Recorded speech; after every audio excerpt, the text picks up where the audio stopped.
독자주TV가 1주년을 맞이해 야심차게 준비한 프로그램입니다. 미국 탐구생활. 오늘 첫 번째 주제어는 주한미군 사령관입니다. 지난 7월 2일 주한미군 에이브럼스 사령관이 물러나고 폴 라케머러 미 육군대장이 새롭게 취임했습니다. 그럼 먼저 신임 주한미군 사령관 폴 라케머러는 어떤 사람인지 한번 살펴볼까요? 1963년생, 올해로 57살입니다. 미 육군사관학교 출신으로 22살부터 지금까지 35년째 군인으로 복무하고 있는 사람입니다. 중남미 국가의 친미 정권을 수립하기 위해 벌인 침략 전쟁이었죠. 파나마 침공, 아이티 침공에 참여했고 아프가니스탄과 이라크 전쟁에 이르기까지 전쟁으로 뼈가 굵어온 사람입니다. 공수부대 출신으로 비정규전, 특수전에도 정통한 사람이라고 합니다. 2002년 아프가니스탄에서는 산악 지역의 탈레반 세력을 제거하기 위한 아나콘다 작전에서 공수부대 대대장으로 참여해 훈장을 타기도 했네요. 지난 2019년 대장으로 진급해 태평양 육군 사령관으로 있다가 최근 주한미군 사령관이 되었습니다. 태평양 육군 사령관으로 있었으니 미국의 최근 인도아시아 태평양 전략에도 깊이 관여한 사람이라고 할 수 있겠습니다. 그럼 주한미군의 구성도 한번 살펴볼까요?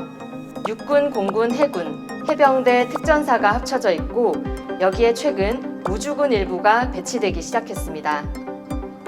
왜 주한미군을 미 8군이라고 그러잖아요. 미군의 주력이 육군인 미 8군이라서 그런 건데요. 이 육군 미 8군은 또 미 2사단과 정보, 강공, 의무, 통신여단과 지원사령부로 구성되어 있습니다.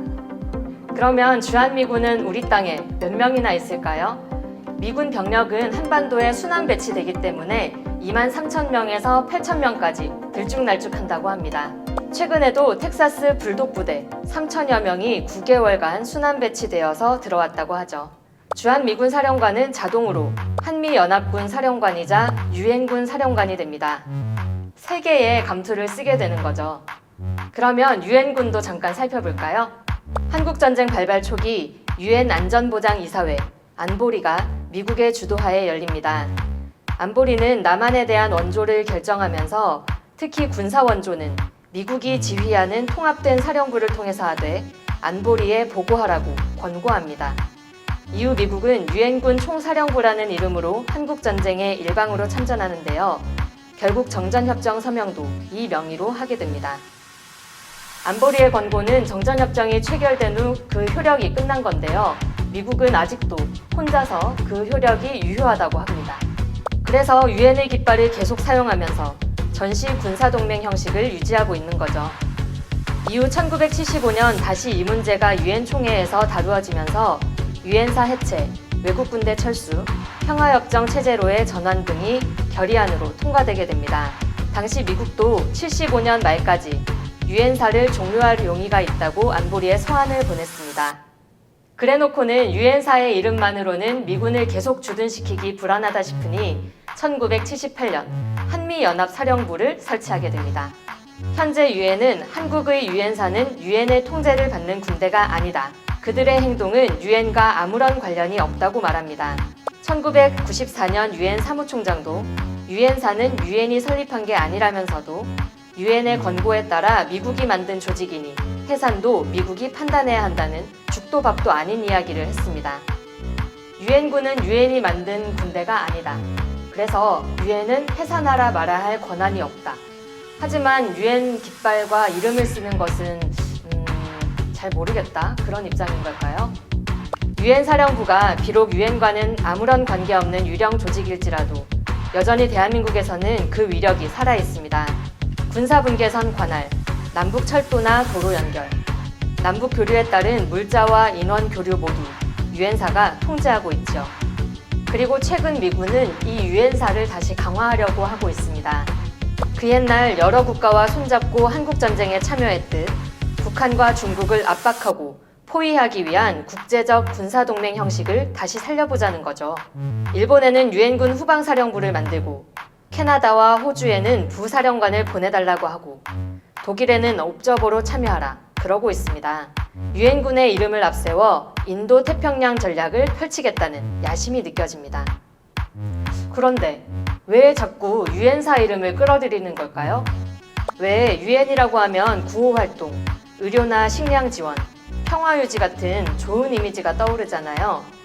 미국 패권 전략이라는 공격적인 색깔은 지우면서 유엔의 좋은 이미지를 활용하려는 속셈입니다.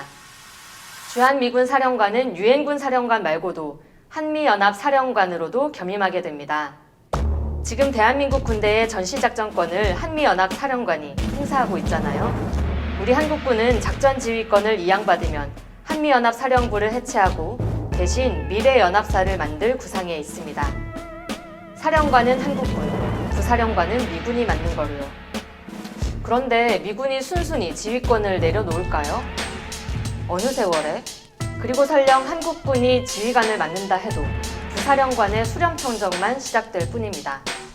그럼 주한미군 라케머러 사령관 청문회 내용을 살펴보면서 향후 주한미군의 행보를 한번 짚어볼까요? 라케머러는 먼저 취임하면 한미 지상군의 실제 역량이 어떤 상황인지 점검하겠다고 말했습니다.